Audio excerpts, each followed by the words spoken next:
Hasta la clase pasada estuvimos estudiando electricidad. Ya vimos cómo representar circuitos. Para las personas que han enviado circuitos a través de los grupos de WhatsApp, les recuerdo. Es indispensable que se coloque una etiqueta o un nombre a cada una de las resistencias de sus circuitos. Segundo, fíjense en la clase grabada. Yo cada vez que calculé una resistencia equivalente, reescribí el circuito. Tienen que ir reescribiendo el circuito porque de esta manera se ve cómo se simplifica y cómo sigue quedando su resistencia equivalente, la que acaban de calcular, con relación al resto de resistencias, ¿ya? No sirve que coloquen todos los procesos de resistencia si no están indicando dónde hay resistencias en paralelo y dónde hay resistencias en serie. Si no colocan el diagrama, no podemos verificar que el proceso esté bien porque no hay manera de justificar que su circuito se encuentre en serie o en paralelo, ¿ya? Esto para aquellas personas que están enviando los ejercicios que se han hecho en clase a través de los grupos de WhatsApp y colocan simplemente una sucesión de ecuaciones. Esos ejercicios no serán calificados, no es el proceso que se indicó en clase. Por favor, rehagan los ejercicios y continuamos. ¿Bien? A ver, el día de hoy vamos a comenzar a trabajar un poquito con magnetismo. Ya hicimos toda una revisión de lo que respondía a electricidad y ahora de manera independiente vamos a estudiar el magnetismo. ¿Por qué el magnetismo es importante? Fíjense, la evolución humana pasó de un gran hito que fue el descubrimiento del fuego. Eso nos permitió agigantar nuestros pasos en la evolución, ¿ya? Y de este hito tan importante tuvimos todo un estudio de lo que es la termodinámica. Bien, otro aspecto importante en la evolución del ser humano y en la evolución de nuestras sociedades tuvo que ver con el desarrollo de la navegación. En la época antigua teníamos procesos o ya rutas estructuradas para todo lo que correspondía al movimiento en tierra.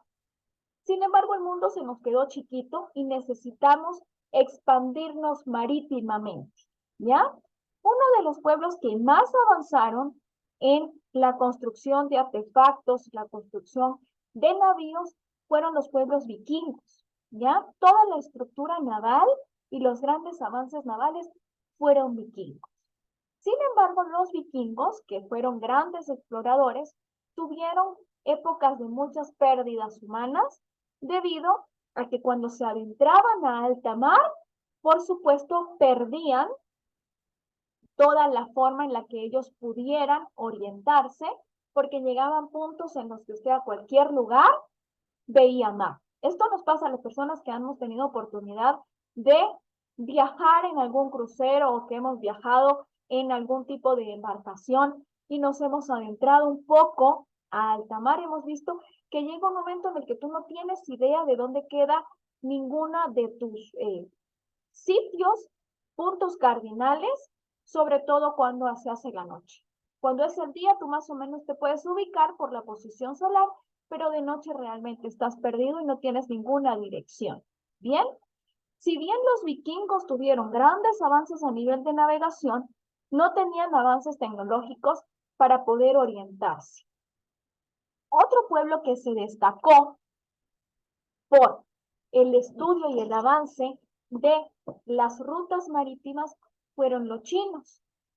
Y los chinos, a diferencia de los vikingos, tuvieron un avance por el descubrimiento del magnetismo.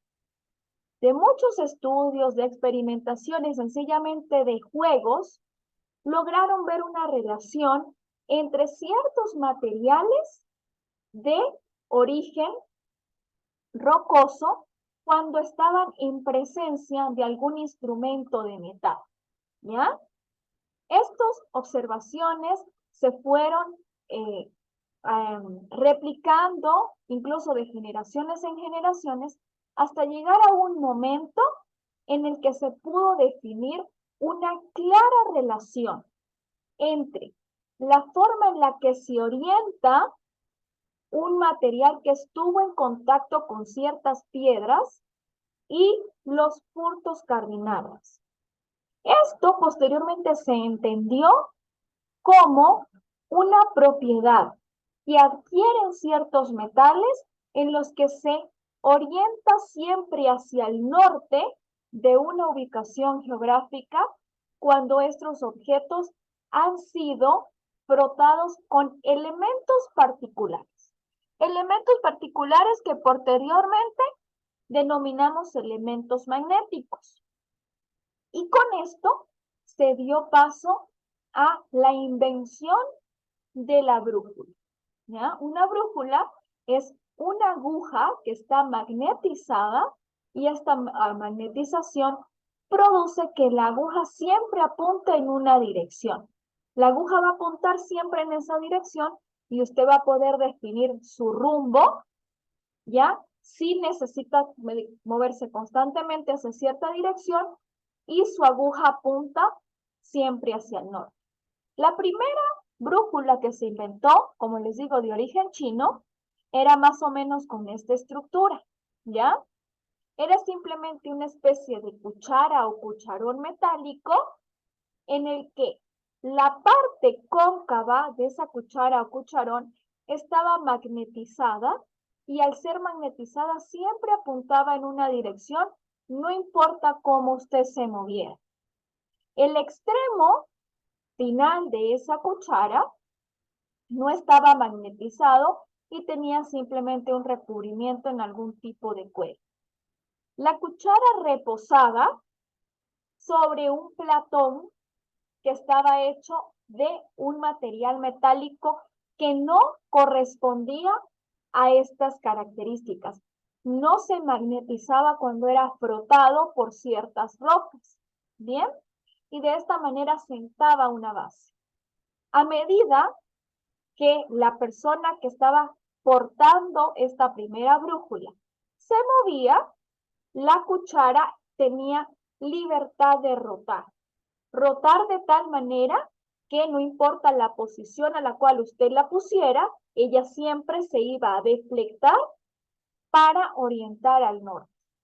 Este descubrimiento, por supuesto, marcó un hito en la navegación porque comenzó a utilizarse como medio de orientación. Bien, y al comenzar a orientarse, a tenerse como medio de orientación, se pudo cada vez ir más lejos en alta mar, crear mapas cada vez más específicos y por supuesto lograr llegar a sitios más remotos.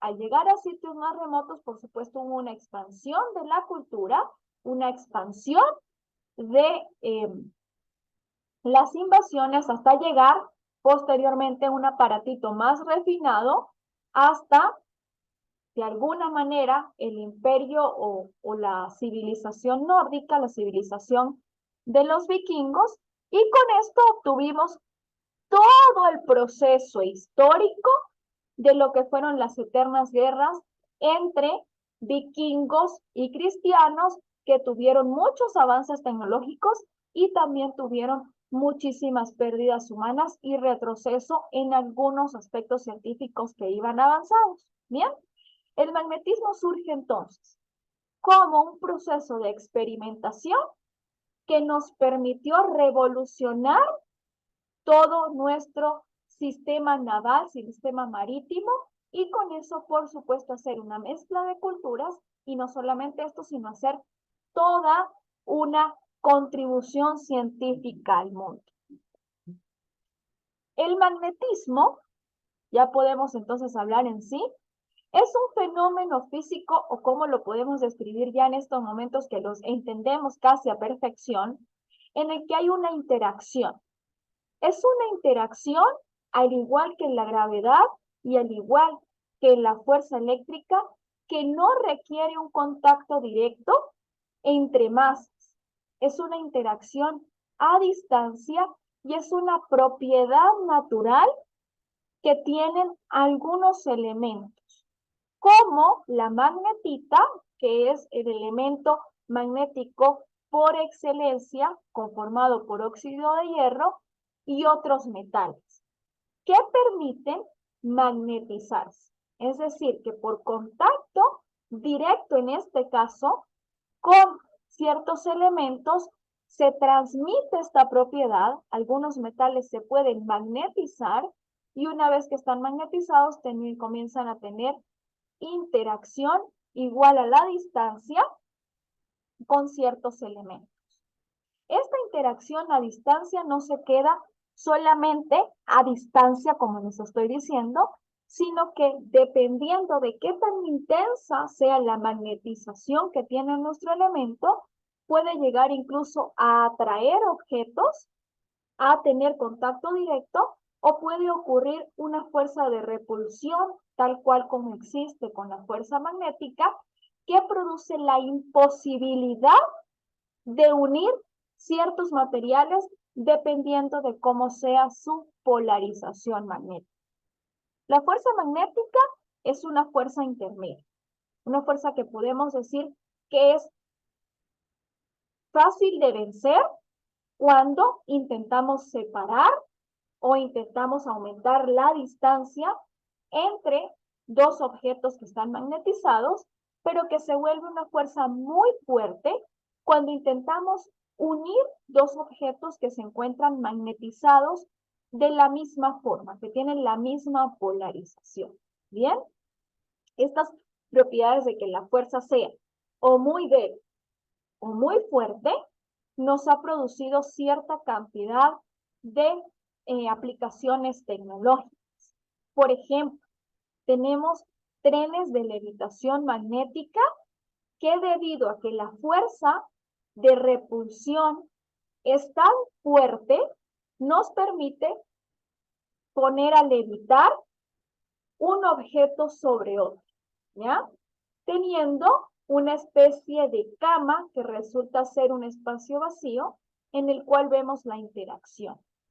O nos produce, por otro caso, poder unir casi de manera indestructible dos elementos que se encuentren con una polarización inversa, y esto nos permite el caso contrario, el caso en el que tenemos elementos unidos magnéticamente, como en el caso de cornetas y bocinas. ¿Ya? El magnetismo se basa en la existencia de dos polos, así como tenemos en la fuerza eléctrica dos tipos de cargas eléctricas, en el magnetismo tenemos dos polos, ¿ya?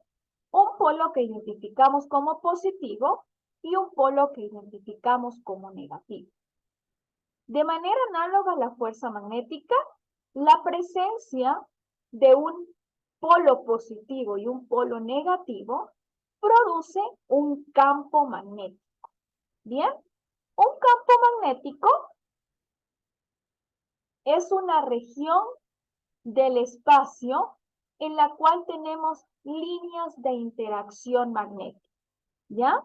Recuerden de la clase de electricidad que cuando teníamos una partícula positiva, teníamos ciertas líneas de flujo eléctrico que salían de ella, y cuando tenemos una partícula negativa teníamos flujos de líneas de campo eléctrico que intentaban entrar hacia ese objeto. Los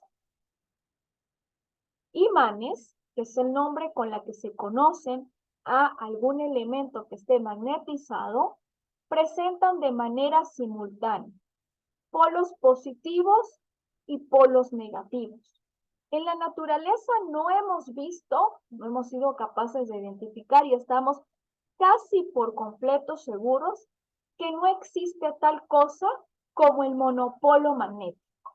Bien, no existe una partícula o un elemento que esté cargado magnéticamente solo con un polo, es decir, que sea totalmente positivo o totalmente negativo. La presencia de que todo elemento magnetizado tenga tanto polo positivo como polo negativo produce que las líneas de campo magnético no se pierdan en el espacio como ocurre con las de campo eléctrico, sino que cada línea que sale de un extremo de nuestro imán regresa y se mueve a través del otro extremo. ¿Ya? Eso es lo que les estoy mostrando con este pequeño GIF. Fíjense que en el caso en el que teníamos carga eléctrica,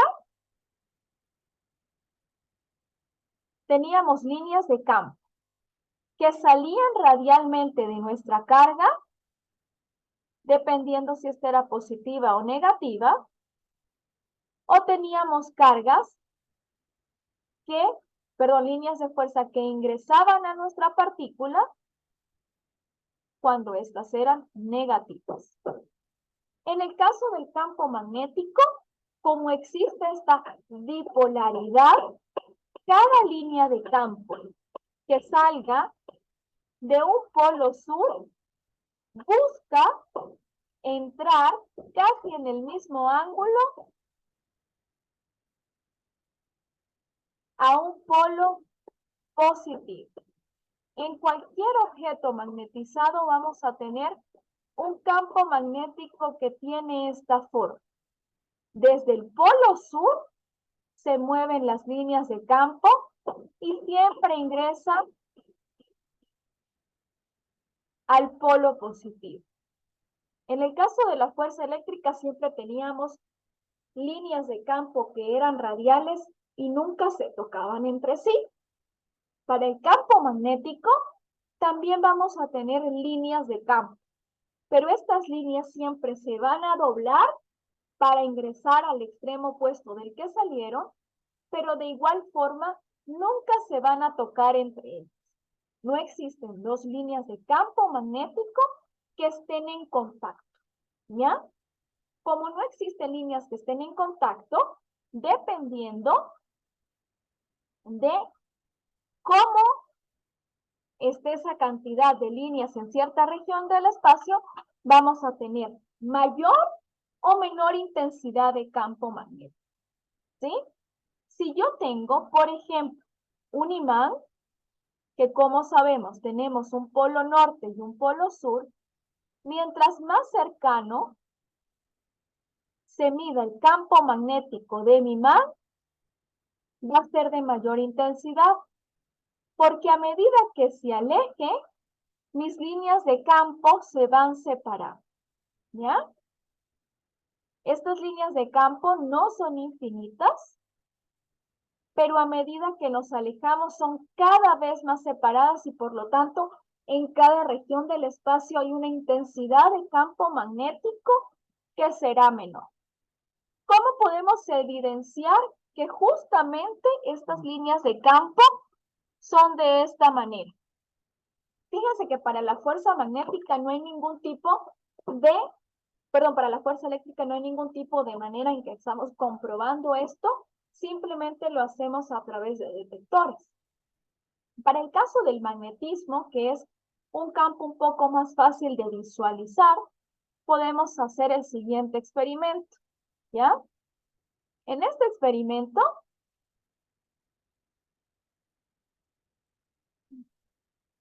tenemos un imán, ¿bien? Y este imán va a estar en contacto con limadura de hierro. Limadura de hierro no es más que un polvillo de hierro, ¿ya? Que hemos dispuesto en cualquier superficie. La limadura de hierro, por provenir de hierro, sabemos que es un material que es magnéticamente positivo, ¿sí? Cuando decimos magnéticamente positivo, estamos hablando de que es un material que reacciona de manera positiva con el magnetismo, ¿bien? Y al reaccionar de manera positiva con el magnetismo, es atraído por cualquier imán, ¿ya? En el experimento que les muestro a continuación, tenemos un imán que hemos dispuesto sobre una superficie y hemos puesto un cartón, ¿ya? A continuación se va a colocar cierta cantidad de limadura de hierro sobre este imán y vamos a observar cómo al no tener un contacto directo con el imán, esta limadura de hierro va a interaccionar con cada una de las líneas de campo magnético que está generando este imán. Bien, fíjense cómo la limadura de hierro produce cierto patrón, ¿sí? En los sitios más oscuros podemos identificar que existe una línea de campo magnético. Y en los sitios en los que tenemos menos zonas blancas, en las que no ha habido ninguna atracción magnética, son sitios en los que las líneas de campo no presentan no hay línea de campo y por lo tanto no hay interacción. Fíjense cómo cada línea de campo presenta cierta curvatura, ¿sí? De un extremo de mi imán se mueve hasta el otro extremo, por supuesto produciendo una curva. Hay una atracción constante de una línea que sale de un sitio a una línea que entra. Muy bien.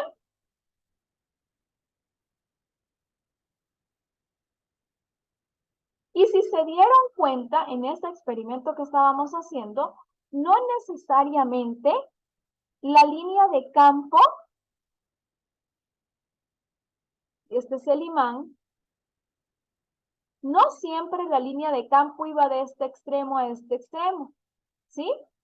Sino que observábamos pequeñas líneas que se movían de esta forma, ¿ya?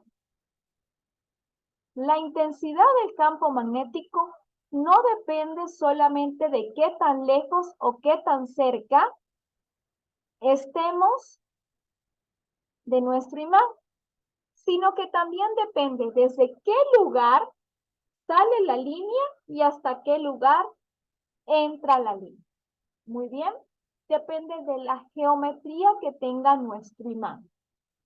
Esta geometría está relacionada con desde el centro de mi imán, desde el centro físico, desde el centro geométrico de mi imán, qué tanta atracción positiva y qué tanta atracción negativa yo tengo.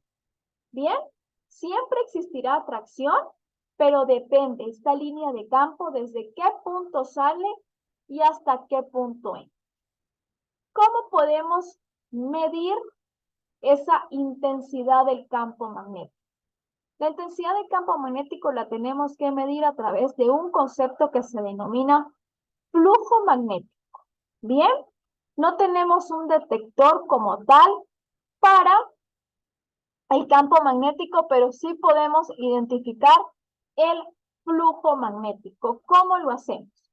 Imagínense que tenemos una superficie y sobre esta superficie está atravesando cierta cantidad de campo eléctrico, de campo magnético. En el campo eléctrico poníamos una carga que era un testigo, ¿sí? Esa carga sentía la interacción eléctrica y mediante esa carga podíamos calcular cuál era la intensidad del campo eléctrico. Para el campo magnético, como testigo vamos a identificar un vector que se denomina el vector normal o el vector de Poynting, ¿sí? Este vector que hemos puesto acá. Este vector de Poynting es un vector que siempre va a ser perpendicular a nuestra superficie, es decir, es un vector normal. Al ser un vector normal, cualquier intensidad, cualquier línea de campo magnético tendrá cierto ángulo respecto a él. Esto tomando en cuenta que las líneas de campo magnético sí intentan ir de un extremo a otro y por lo tanto hay una deflexión. ¿Ya? El flujo magnético lo vamos a denotar con la letra Φ, esta que está acá. Es un círculo que tiene una rayita atravesada. En el Sistema Internacional de Medidas lo vamos a medir con los Weber y lo vamos a calcular con la intensidad del campo magnético que esté atravesando una superficie. ¿Cómo queremos saber qué tan intenso es ese campo? Necesitamos saber qué tan grande es la superficie en la que vamos a hacer el estudio. Recuerden, la intensidad de campo magnético depende de la región del espacio. Mientras más alejado de nuestro imán esté, tenemos menos intensidad de campo magnético y mientras más cercano, tendremos una mayor intensidad del campo magnético. Bien, para poder identificar cuántas líneas de campo tenemos, analizamos cuál es el área por la cual está fluyendo ese campo magnético y esto lo podemos identificar como la dirección también que tiene ese campo respecto a nuestro vector de Poynting. ¿Ya? Al ser el vector de Poynting un vector normal, es decir, que siempre es perpendicular a nuestra superficie, la componente del campo magnético que está atravesando en ese momento por esa área corresponde a la intensidad de nuestro campo por el coseno del ángulo que hay entre la normal de mi superficie, ¿ya? Y la forma en la que está entrando nuestro campo magnético. Por lo tanto,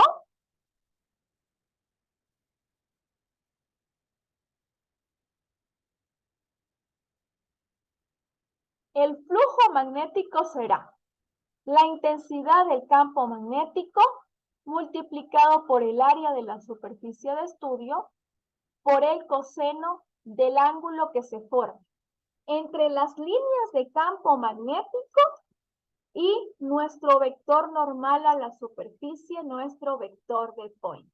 ¿Ya? ¿Cómo sabemos el coseno? Tiene un punto máximo y un punto mínimo. Esto quiere decir que dependiendo de la orientación en la que nosotros coloquemos el campo magnético y la superficie, sentiremos o no sentiremos magnetismo. Es decir, sentiremos o no sentiremos la presencia de un campo magnético. Muy bien. Hagamos el primer ejercicio de este tema para identificar y tratar un poquito de cómo funciona esta ecuación. El campo magnético, como ya sabemos, se mide en unidades de Tesla.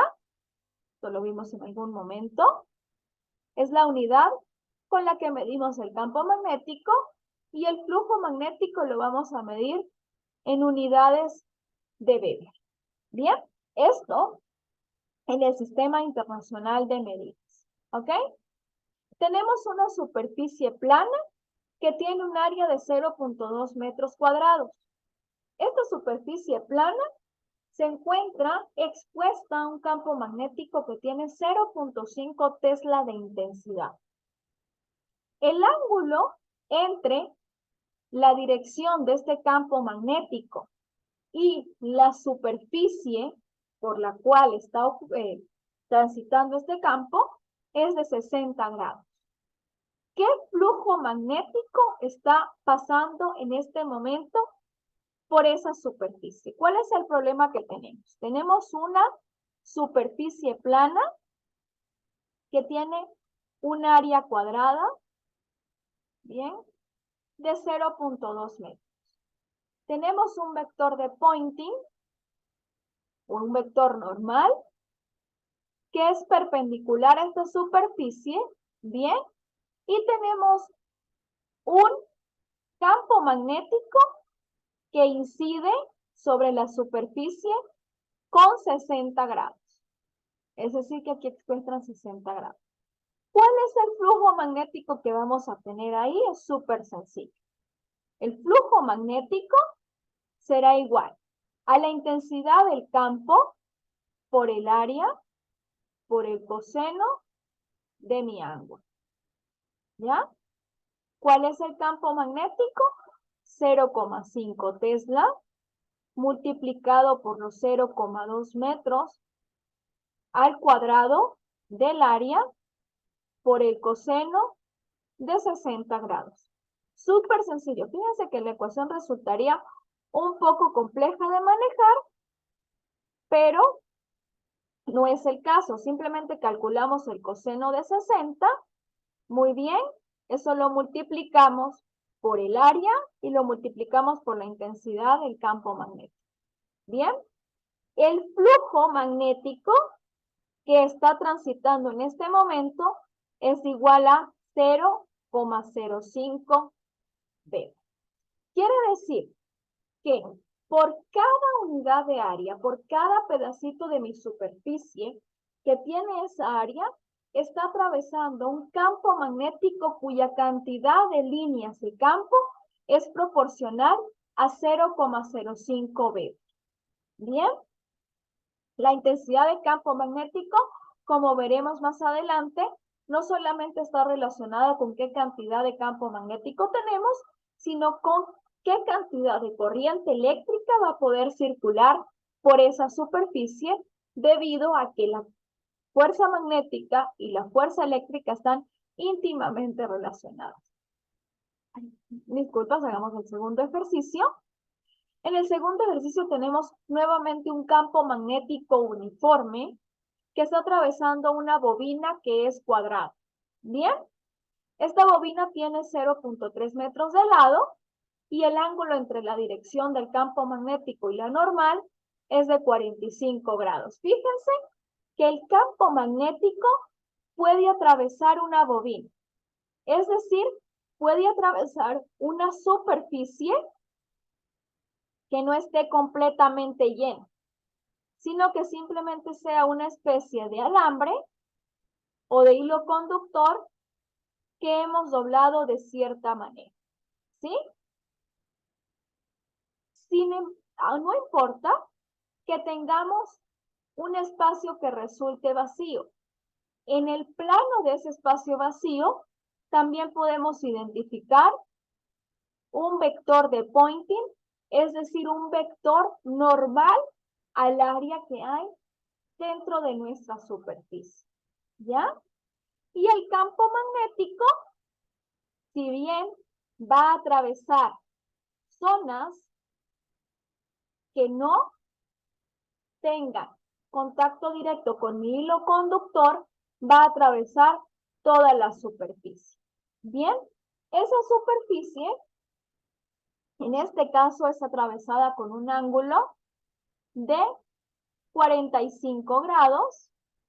Bien, y tenemos una intensidad de 0,4 T. ¿Ya? ¿Cuál es el área de la superficie con la que estemos impactando? Fíjense que tenemos un caso en el que es una bobina cuadrada. Es simplemente un hilito que hemos dispuesto de manera cuadrada, ¿bien? Y el área de un cuadrado, ya sabemos que es su base por su altura. Al ser cuadrada, la base y la altura coinciden, así que el área de nuestra bobina cuadrada será igual a 0,09 metros al cuadrado. El lado mide 0,3 metros. 0,3 metros por 0,3 metros resulta en 0,09 metros al cuadrado. Muy bien. Y tenemos el ángulo. El ángulo que existe entre mi vector de Poynting y las líneas de campo magnético. Esto es igual a 45 grados. Bien. El coseno, tenemos entonces que el flujo magnético es igual al campo magnético, perdón, a la intensidad de campo magnético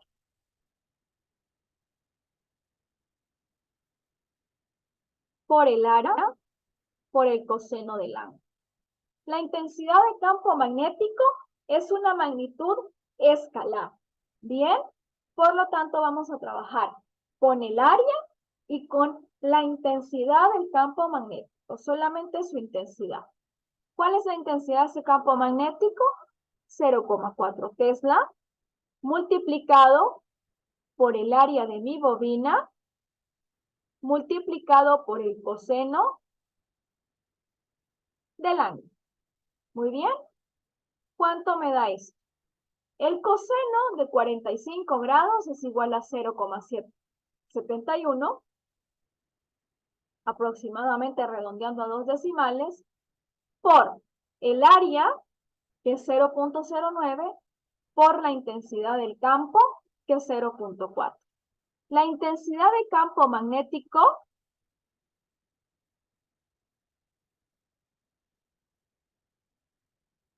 es igual a 0,026 dB. ¿Bien? Es la intensidad de campo magnético que se va a sentir en toda la superficie de mi bobina, sin importar que en ese momento tenga o no tenga una cantidad de hilo conductor que sea física. Es decir, en este punto que tiene contacto directo, tiene usted intensidad de campo magnético o flujo de 0.026 Weber, y en cualquier región dentro de ese anillo también tengo ese flujo magnético. Dígame, Jimmy. ¿Cuál es el nombre de la unidad en la que se expresa el resultado? En Weber. Weber. El flujo magnético en el Sistema Internacional de Medidas se llama Weber.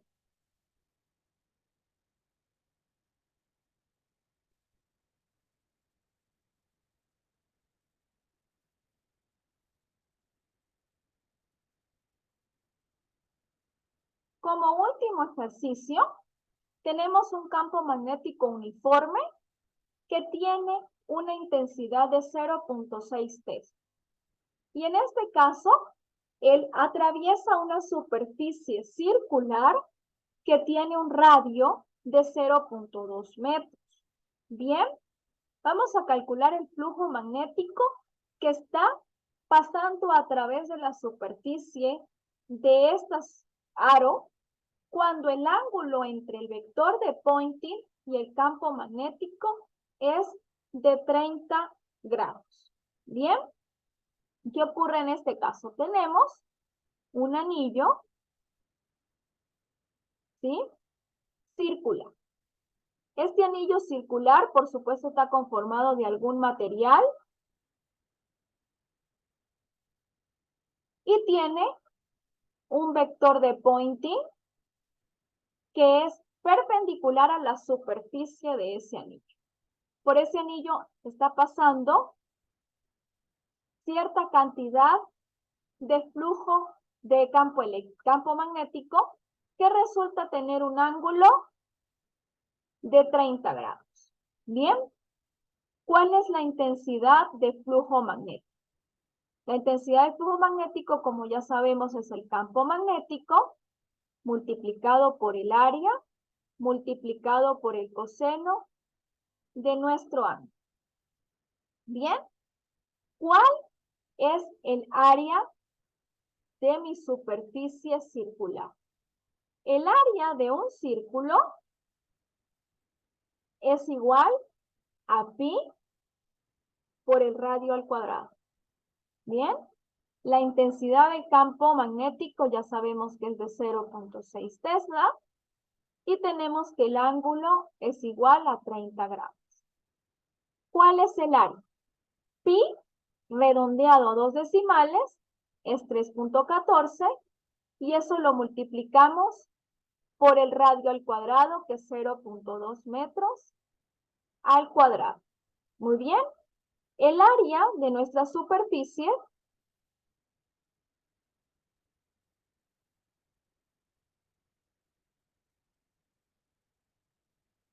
es de 0,126 metros al cuadrado. ¿Ya? Esto resulta de 0.2 por 0.2 por el valor de pi. Conocemos la intensidad del campo y conocemos el ángulo. Por lo tanto, la intensidad del flujo que esté atravesando esa superficie será los 0.6 Tesla, que corresponden a la intensidad de campo magnético, multiplicado por el área que acabamos de encontrar, que es 0.26 metros al cuadrado, y esto a su vez está multiplicado por el coseno de 30 grados, que es el ángulo que se encuentra entre nuestro vector de Poynting y nuestro campo magnético. El coseno de 30 nos da aproximadamente 0.87. Eso lo multiplicamos por el área que es de 0.126 y por la intensidad del campo magnético es de 0.6.